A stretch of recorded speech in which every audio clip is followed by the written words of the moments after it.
Hello friends, Beauty's Bake and Cook চ্যানেলে আপনাদের সবাইকে স্বাগত জানাই। আজকে একটা 2 পাউন্ডের ডল কেক আমি ডেকোরেশন করব।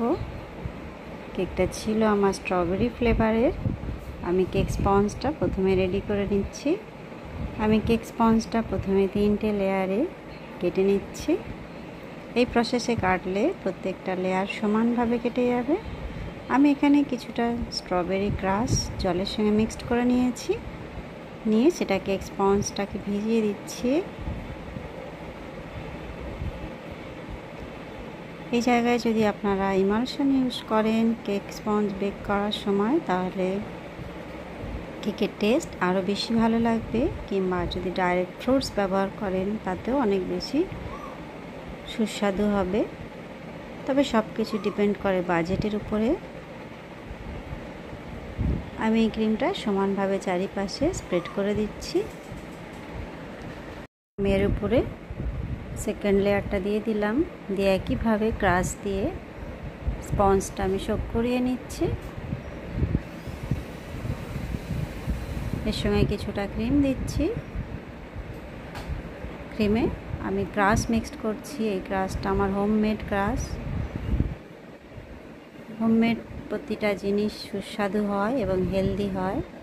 আমি সবসময় চেষ্টা করি যতটা পারা যায় ঘরে তৈরি করা।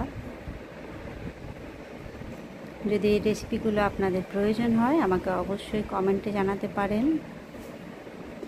আমি এখানে 3 নম্বর লেয়ারটা দিলাম, দিয়ে এটাকেও সোক করিয়ে নিচ্ছি। তারপরে আমি এটা ক্রাম কোট করব।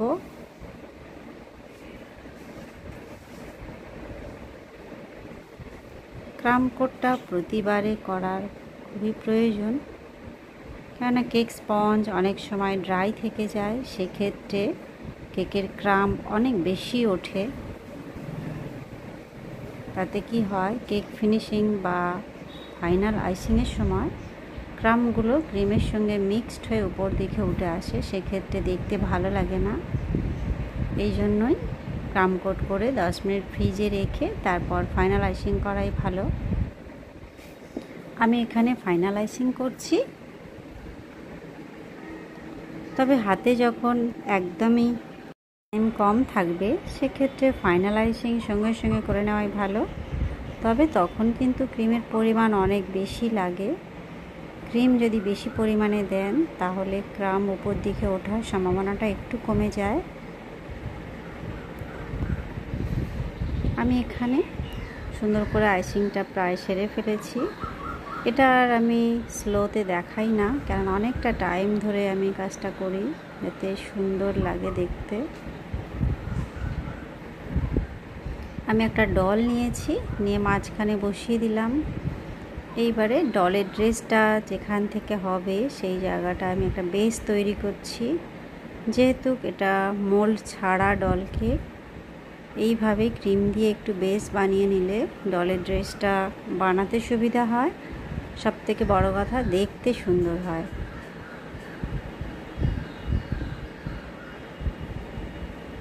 এটা রাফলি আমি ক্রিম দিচ্ছি, দিয়ে এটা একটা বেস বানিয়ে নিচ্ছি।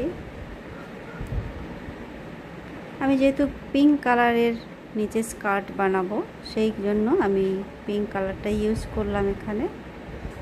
যদি কোনোভাবে কোনো জায়গায় গ্যাপ থেকে যায় তাহলে সেটা আর বোঝা যাবে না। এখানে আমি R11 নজেল ইউজ করেছি। আর দেখুন আমি কিভাবে ডিজাইনটা করছি। তার আগে আমি কিন্তু ডলটা সরিয়ে নিয়েছি। উপর সাইড থেকে এই ডিজাইনগুলো করলে বেশি সুন্দর লাগে দেখতে, যতটা না নিচে থেকে ভালো লাগে।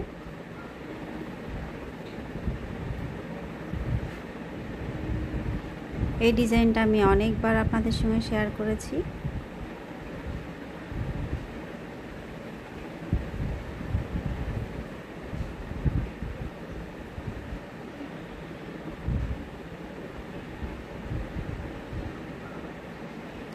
আমার চ্যানেলে ডল কেকের বিভিন্ন ধরনের ডিজাইন আছে। মোল্ড ছাড়া রয়েছে, উইথ মোল্ডে রয়েছে। সেইগুলো আপনারা দেখে অনেক কিছু আইডিয়া করতে পারেন, অনেক কিছু ট্রাই করতে পারেন।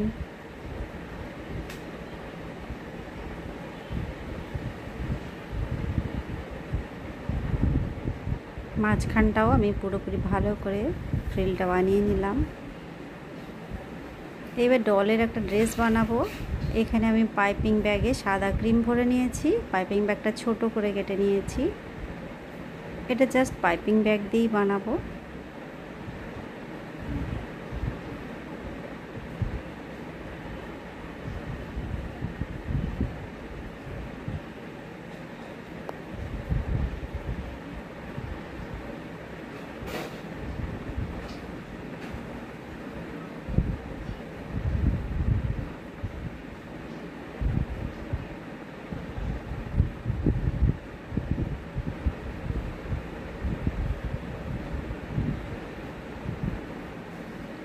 এইভাবে ড্রেসটা আমি কমপ্লিট করে নিলাম। এইবারে আমি ডলের হার বানাবো। ক্রিম দিয়েই পুরোটা করে নিচ্ছি। দুল, চুড়ি এভাবে বানিয়ে দিলে দেখতে সুন্দর লাগে আর বাচ্চারাও ভীষণ খুশি হয়। আমি এখানে পাইপিং ব্যাগটা ভি শেপ করে কেটে নিয়েছি, কিংবা এখানে আপনারা লিফ নজলও ইউজ করে দেখতে পারেন, অনেকটা এই ধরনেরই ডিজাইন বার হবে। আমি একটা বর্ডার করে নিচ্ছি আপ ডাউন করে।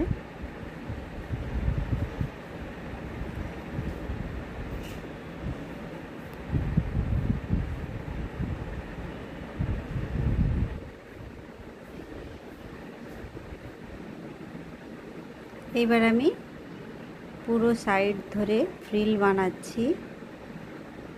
শুধু পাইপিং ব্যাগের সাহায্যেই এই ডিজাইনটা খুব ভালো লাগে।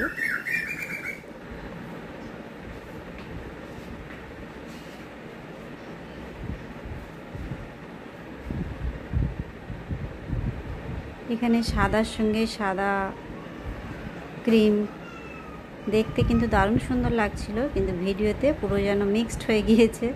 আপনারা একবার ডাইরেক্ট ট্রাই করে দেখতে পারেন, ডিজাইনটা কিন্তু দারুণ সুন্দর লাগছিল। এবার উপর থেকেও আমি একইভাবে রাউন্ড শেপ করে করে জুড়ে দিচ্ছি নিচের যে ফ্রিলটা আমি বানিয়েছি তার সঙ্গে।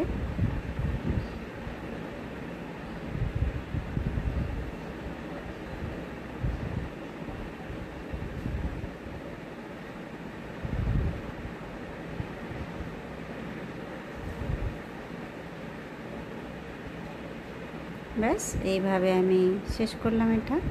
এবারে ছোট্ট স্টার নজেল দিয়ে পিঙ্ক কালার ক্রিম দিয়ে আমি ছোট ছোট করে ফুল করে দিচ্ছি জয়েন্টে। এবারে আমি জেল নিয়েছি, নিউট্রাল গ্লেজ জেল, তার সঙ্গে পিঙ্ক কালার মিক্সড করেছি, করে ছোট্ট ছোট্ট করে আমি ডট ডট দিয়ে পুরো ফ্রিলটা ভর্তি করছি। একটা গ্যাপ রেখে একটাই দিচ্ছি।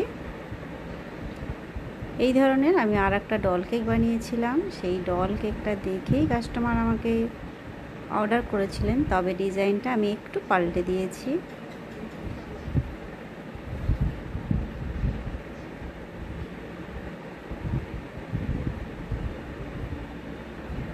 এইটা হচ্ছে গ্রিন কালার মিক্সড করেছি, একদম ডিপ গ্রিন।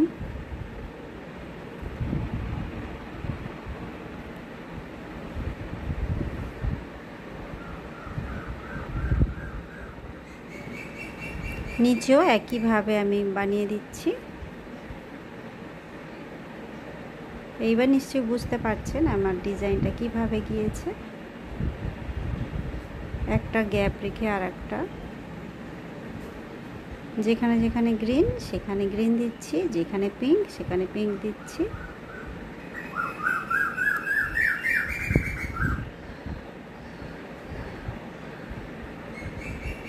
আমি যেখানে বসে আছি আমার বাড়িতেই আছি, তবে এখানে শুনতে পাচ্ছেন নিশ্চয়ই কত পাখির ডাক।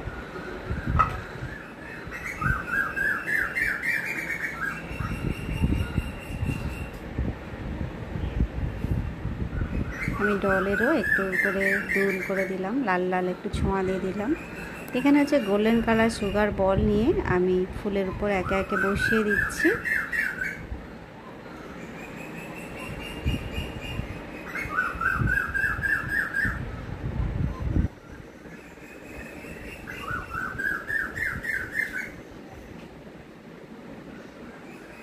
ব্যাস আমি এবারে কয়েকটা সুগার বল নিয়ে ডলের ড্রেসের উপরে দিয়ে দিচ্ছি।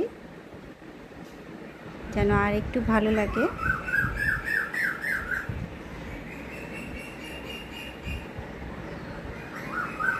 এই কেকটা ছিল একটা ছোট্ট বাচ্চা মেয়ের মুখে ভাতের কেক। আমি একটা ডানা নিয়ে বসিয়ে দিলাম। দেখুন বন্ধুরা কেমন লাগছে। ভালো লাগলে অবশ্যই একটা লাইক করবেন, চ্যানেলটা সাবস্ক্রাইব করে রাখবেন। আমার চ্যানেলে বিভিন্ন ধরনের ডল কেক রেসিপি রয়েছে, সেইগুলো ট্রাই করতে পারেন। সবাই ভালো থাকবেন, দেখা হবে আপনাদের সঙ্গে নেক্সট ভিডিওয়ে।